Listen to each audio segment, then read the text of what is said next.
Perkenalkan, nama saya Rosita Soniamea, kelas B, semester 2, Prodi Pendidikan Sosiologi Universitas Muhammadiyah.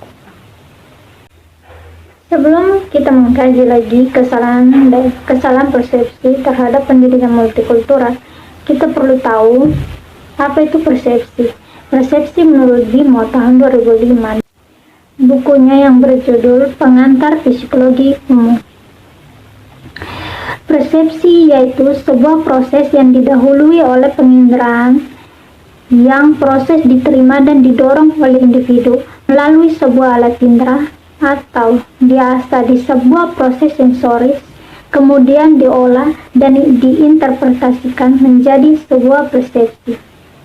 Jadi saya menarik kesimpulan bahwa persepsi adalah sebuah proses memahami individu untuk menyimpulkan informasi dan menafsirkan pesan berdasarkan pemikiran terhadap lingkungan.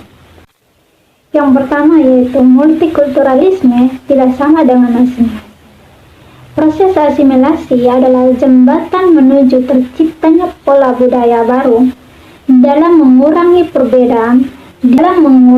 perbedaan di mana budaya ini sebagai satu-satunya fondasi untuk hidup bersama. Dan juga proses ini merupakan peleburan identitas di mana dua atau lebih individu atau kelompok satu sama lain melakukan perpaduan sehingga mereka akhirnya menjadi kelompok yang terpadu. Multikulturalisme bukan mengenai kaum minoritas, tetapi multikulturalisme adalah istilah yang tepat atau hubungan antara komunitas budaya yang berbeda. Multikulturalisme adalah filsafat kepedulian dan kebersamaan antara sesama manusia tanpa harus melihat apakah ia mayoritas atau minoritas. Selain itu, multikulturalisme bisa digunakan sebagai ideologi perjuangan kaum minoritas. Tetapi multikulturalisme bukan kajian untuk minoritas.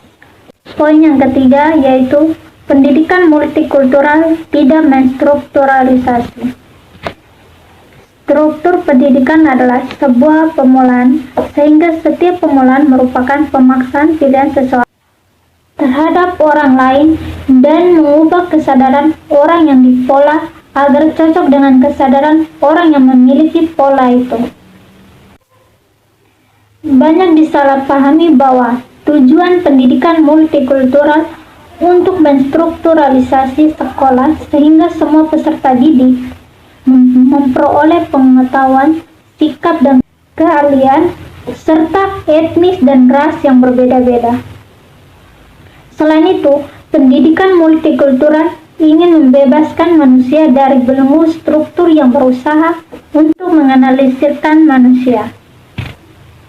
Pendidikan multikultural membebaskan atau memberi kebebasan pada peserta didik dari doktrin-doktrin yang menyesatkan, yaitu pembelajaran yang merusak, mengulangi sejarah dan membebaskan masyarakat dari struktur pendidikan yang memenjarakan.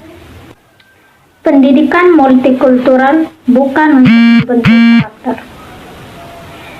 Pendidikan multikultural dan pendidikan karakter eksis dengan dua landasan ideologi atau filsafat yang berbeda, yaitu behaviorisme dan humanisme. Dalam pendidikan karakter, manusia diposisikan sebagai objek yang harusnya dirubah sesuai dengan kemauan guru. Sedangkan dalam pendidikan multikultural, manusia diposisikan sebagai subjek yang memiliki kebebasan untuk menentukan nasibnya sendiri. Sedangkan pendidikan multikultural menentukan semua individu untuk menerima semua perbedaan yang ada di dalam masyarakat tanpa harus menghilangkan identitas atau budaya yang dimilikinya.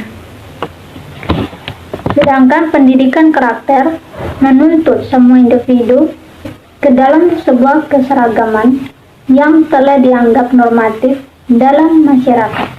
Jika pendidikan multikultural mengharapkan pada sebuah kebebasan, sedangkan Pendidikan karakter mendisiplinkan individu pada suatu budaya atau norma. Oke, baik. Saya akan membacakan kesimpulan dari materi.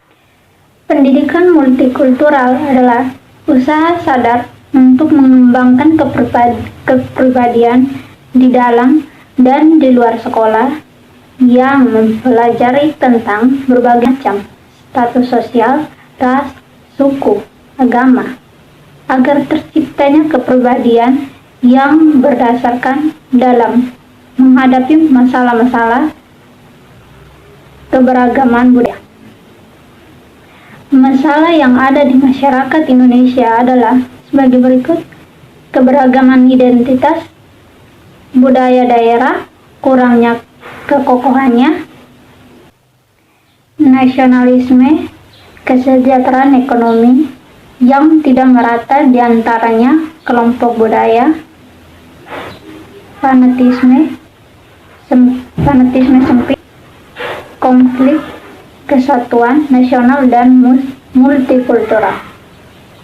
Masalah yang terjadi di Indonesia merupakan bentuk dari kurangnya pendidikan multikultural sebagai usaha untuk lebih mengenal diri pribadi sebelum mengenal diri orang lain.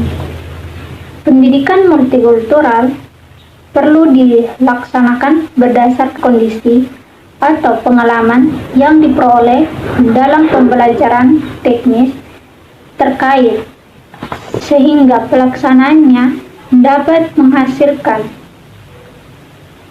hasil yang optimal. Pendidikan multikultural juga perlu diberikan pembinaan terhadap masyarakat secara realistis dan berkualitas. Presentasi dari saya mengenai kesalahan persepsi terhadap pendidikan multikultural. Selebihnya saya mohon maaf jika ada kesalahan kata, mohon dimaafkan.